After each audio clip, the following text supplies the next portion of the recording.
반갑습니다. 언제나 네 편 메가스터디 최적입니다. 대한민국 통합사회 표준 최적입니다. 이번 영상은 우리 귀염둥이 고1들 3월학평 만점 받고 싶냐 이걸 물어보고 싶습니다. 만점 받고 싶은가? 아니 뭐 모든 시험에 만점을 안 받고 싶은 사람이 누가 있겠습니까? 많은 일단은 그 만점 받고 싶다는 부담을 내려놓는 게 중요합니다. 뭐야? 만점 받는 방법을 얘기해 주시는 거 아닌가? 그것도 뒤에 가서 말씀드릴 건데 이 학력평가의 성격도 정확히 아셔야 되고요. 그 다음 또 하나 중요한 건 뭐 워낙 소문이 많이 나 있기도 하고 여러분도 귀에 못이 박히듯이 많이 들어봤을 거니까 2022 개정 교육과정이다. 첫 해잖아요. 그러다 보니까 이 교육과정에 그것도 첫 학력평가 뿐만 아니라 학교 시험도 준비를 해야 돼. 통합사회. 그리고 멀리 보자면 수능까지. 그러니까 불안하죠. 뭐 인터넷 한 번만 통합사회 검색해 보시면 막 각 학원들 뭐 우리 메가스터디뿐만 아니라 통합사회의 전문가들이 또 그렇게 많아 대한민국에. 선생님은 잠깐만 난 피부로 못 느끼겠는데 왜 이렇게 통합사회 전문가들이 많은 거지? 많은 게 아니라 많아진 거죠. 그래서 뭐 홍보 글이라든지 뭐 아니면 또 여러 영상 이런 것들을 많이 볼 수 있는데 일단 불안한 건 여러분만 불안한 게 아니고요. 이 통합사회 과목을 준비하시는 학교 선생님들도 혼란스러우실 겁니다. 선생님은요, 최적이라는 사람은 선생님도 이제까지 다 준비해 놨는데 갑자기 교육과정이 또 바뀌어. 그러면 다소 번거로움, 다소 뭔가 또 분석을 더 많이 해야 되죠. 통합사회 1, 2 교과서가 쪼개지기도 하고 그 다음에 순서가 그전과 달라지기도 하고 그래서 준비할 게 많다 보니까 번거로워지는 게 사실입니다. 최소한이 번거로워지는 거죠. 그럼에도 기대가 돼. 이거 그냥 하는 얘기 아니라 정말 기대가 되고 설레기도 합니다. 수능이 어떻게 나올까? 제도가 크게 바뀌다 보니까. 근데 여러분 입장과 특히나 학부모님들의 입장, 뭐 학교 선생님들의 입장은 당연히 혼란스럽겠죠. 그럴 필요 없다 이겁니다. 불안해할 필요 전혀 없고요. 이거는 그냥 불안한데 정신 승리해라 이런 뜻이 아니라 큰 의미를 당장 부여하지 않아도 돼요. 그러니까 절대 그럴 필요 없고요. 그래서 이런 사람도 있을 겁니다. 난 관심 없는데 그냥 계약하면 학교에서 통합사회 열심히 듣고 학교 시험 준비하고 그리고 또 2년 뒤에 수능을 치를 건데 그때 때가 되면 또 열심히 또 준비하고 그게 가장 좋은 방법입니다. 다만 3월학평 어쨌거나 뭐 전 과목에 걸쳐서 뭐 아침부터 오후까지 계속해서 시험을 치른다. 그러면 주변에서 야 그래도 첫 시험인데 뭔가 성과가 있어야 되지 않냐 이렇게 막 압력을 넣는 거예요. 여러분은 또 덩달아 그런가? 내가 성적이 좀 잘 나와야 되나? 그러려면 여러분은 중학교 때부터 사회 과목에 상당히 관심을 갖고 그 다음에 중학교 사회 과목에 시험 치를 때마다 열심히 하고 그리고 그 당시 했던 것들을 다 기억한 상태에서 시험을 치러야 됩니다. 그럴 리는 없죠. 당연히. 그래서 어떤 시험인지만 소개해드리면 중학교 교육과정 내용 중에서 왜냐면 아직 배운 게 별로 없으니까 윤리, 뭐 도덕 영역이라고 하면 6, 7문제. 이거는 그 전에 시험을 기준으로 해서 선생님이 그냥 말씀을 드린 겁니다. 지리, 또 6, 7문제. 일반 사회라고 부르는 영역이 경제, 정치화법, 사회문화. 이것도 6, 7문제. 그러니까 뭐 776, 677 뭐 이런 식으로 나오게 돼요. 고르게 출제가 되는데 이거는 뚜껑을 열어봐야 아는 거고요. 이게 정확하게 몇 문제냐? 그렇게 뭐 몇 문제가 중요한 게 아니라 내가 이런 것들을 좀 배웠구나. 그래서 그냥 시험지를 보면서 그냥 시간에 맞춰서 푸시면 됩니다. 이렇게 그 전까지 출제가 되었었습니다. 근데 이게 있어요. 또 보면 통합사회라는 과목이 수능으로는 25문항이 됩니다. 40분 동안 풀겠죠.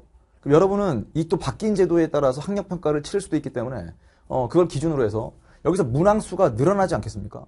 예를 들면 뭐 889 그럼 25문제 되죠. 그런 식으로 어쨌거나 고르게 출제가 됩니다. 얘는 그전에는 이렇게 냈다는 얘기예요. 어쨌거나 고르게 출제를 하고 또 하나는 영역으로 봤을 때도 어느 한 영역에 쏠려 있지 않다. 그럼 어떻게 하냐? 내가 어떻게 만점을 받게 되냐? 3월 학력 평가를 과목별로 따로 대비한다. 이건 말이 안 되죠. 무슨 말이냐면 갑자기 중학교 때 봤던 교과서가 집에 남아있으니까 갑자기 뭐 도덕교과서 펼쳐놓고서 막 거기 나와있는 사상가들의 주장 뭐 혹은 뭐 이런 도덕적인 이슈에 대해서 내가 한번 정리해보겠다. 됐고. 그거 별로고. 정말 그럴 자신 있는 친구들을 선생님은 칭찬해주고 싶긴 한데 권장하진 않습니다. 뭐 아니면 중학 사회 때 배웠던 거 또 막 정리를 해. 근데 사실상 이 통합사회에서는 역사를 안 내거든요. 그러니까 갑자기 자기가 중학사회 교과서 펼쳐놓고서 막 보는데, 야, 맞아. 내가 옛날에 세계사 이런 것들 배웠어.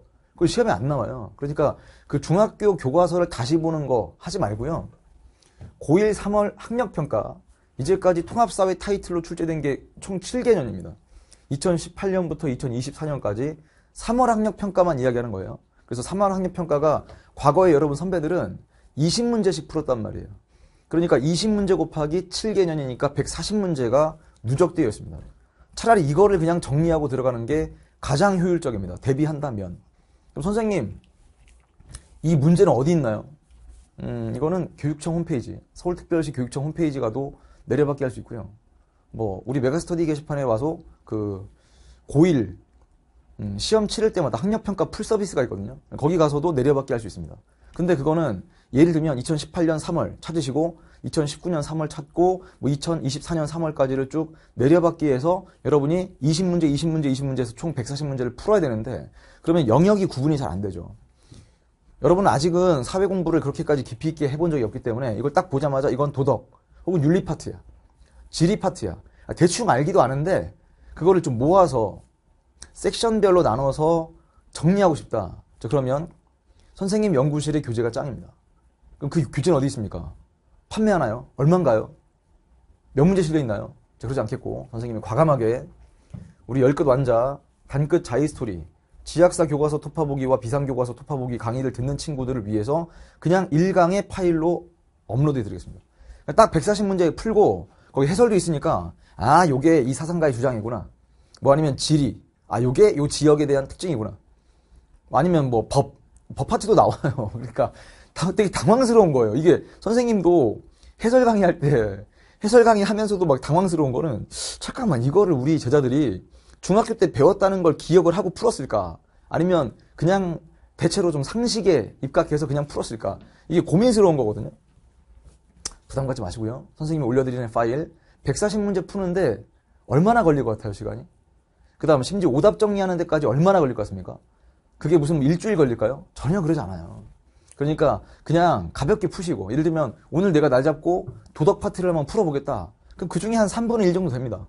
오늘은 지리 파트를 정리하겠다. 한 3분의 1 정도 되겠죠? 그 다음에 뒤에 가서 기가 막혀요. 경제 파트, 뭐 정치화법 파트, 사회문화 파트를 다 나눠놨습니다. 이런 건 우리 연구실이 가장 잘합니다.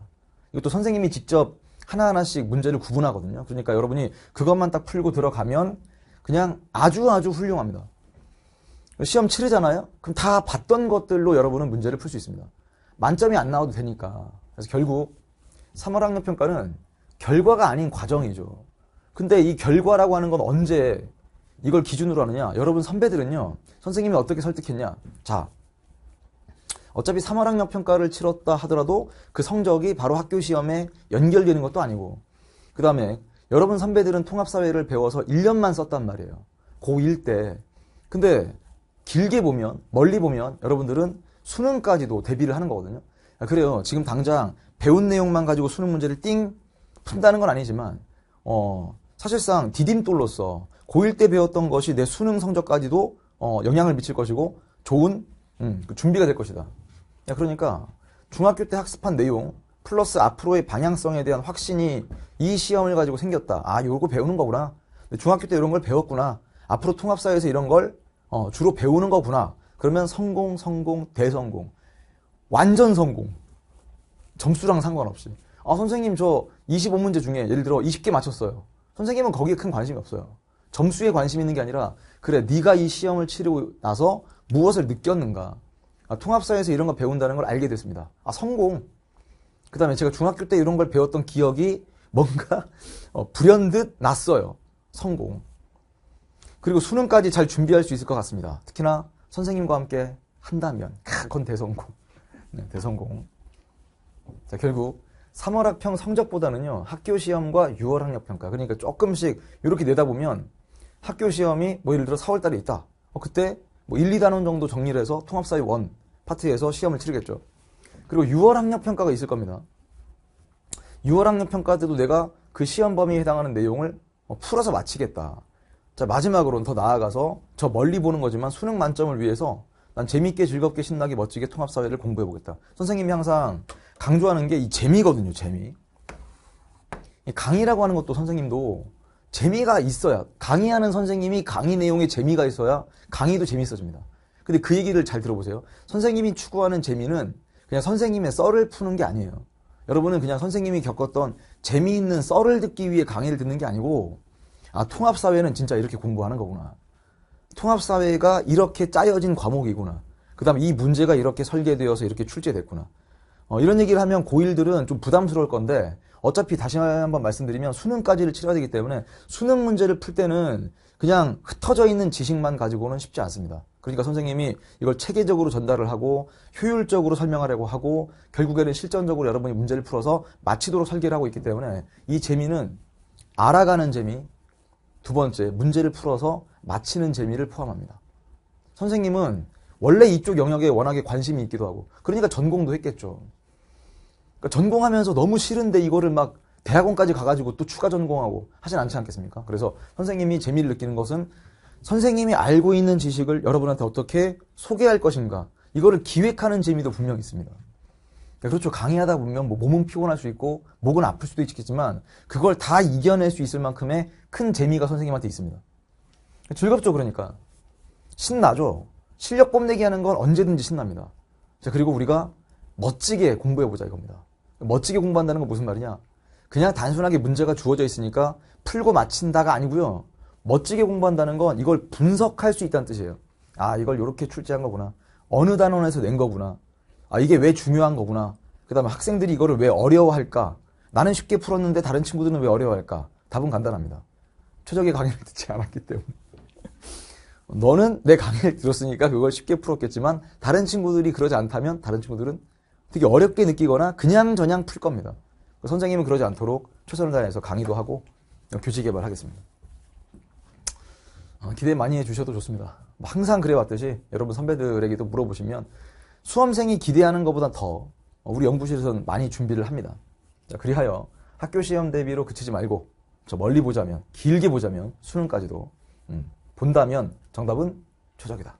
네, 깨알 같은 홍보로 마지막 인사를 드리면서, 이제 홍보로 마지막 인사 드리는 게 아니라 사실상 선생님은 여러분이 이걸 알아줬으면 좋겠어요. 최적이라는 사람이, 그렇죠, 강사죠. 인터넷 강의하는 강사, 학원 강사기도 하고 학원도 운영하는 원장이기도 하고. 그렇다면 강사 입장에서는 제 1순위로 추구해야 되는 것은 어찌 보면 매출일 수도 있습니다. 매출. 아, 내가 이 강의를 해서 돈 얼마나 벌까? 근데 솔직히 말씀드릴게요. 선생님은 별로 거기에 관심이 없어요. 그것보다는 강의를 듣는 친구가 통합사회에서 몇 점을 더 올릴 수 있고 만점에 얼마만큼 가까워지고, 그 다음 나중에는 결국 시험 문제는 여러분이 푸셔야 되거든요. 그걸 얼마나 우리 연구실에서 도울 수 있는가. 왜? 야, 보세요. 여러분이 시간을 들이고 비용을 들여서 강의를 수강하잖아요. 그럼 그 시간과 비용만 생각하면 여기서 선생님이 그냥 강의를 허투루 진행할 수 없습니다. 그래서 완벽하게 준비를 하고 완벽한 판서와 완벽한 내용 전달을 통해서 1등급과 만점을 돕겠습니다. 이게 우리 연구실이 제자들을 응원하는 방식입니다. 최적의 제자를 적자라고 하죠. 적자들의 1등급과 만점을 진심을 다해 응원한다는 말은 그냥 난 널 응원해, 우리 연구실은 너를 응원해 라는 말에서 그치는 게 아니라 좋은 강의와 교재로 여러분들을 응원하겠다라는 뜻입니다. 결국 모든 시험에서 우리 적자들이 생존할 수 있도록, 그리고 성장할 수 있도록 돕겠습니다. 자, 힘내주길 바라면서. 힘낸다는 건요, 국어, 영어, 수학 다 접고 통합사회만 공부해라 가 아니고 밸런스 있게 공부하되 효율적으로 공부한다면, 아까 말씀드렸던 것처럼 선생님 강의를 듣는 친구들은 그 해당되는 강좌의 1강에다가 140문제 딱 올려드릴 테니까 그거를 풀고 시험장에 들어가 보면, 아, 시험 대비는 이렇게 하는 게 가장 효율적이구나. 가장 시간과 비용이 싸게 먹히는구나. 가장 좋은 그림이 나오겠구나. 오케이. 3월 학력평가 토파보기 강의를 준비할 겁니다. 더더군다나 아까 말씀드렸던 것처럼 첫 학력평가, 첫 교육과정에서, 첫 개정교육과정의 첫 학력평가니까 선생님도 상당히 많이 기대가 되거든요. 이 시험 자체가 어떻게 구성되는지. 그 토파보기란 말을 나중에 이 3월 학력평가 토파보기 영상에서 다시 한번 설명해 드리겠지만 아주 꼼꼼하게 깊이 있게 들여다본다. 완전히 3월 학력평가 문제를 다 털어버리겠다. 이렇게 생각해 주시면 되고요. 그 영상에서 웃는 얼굴로 만나죠. 피스 최적이었습니다.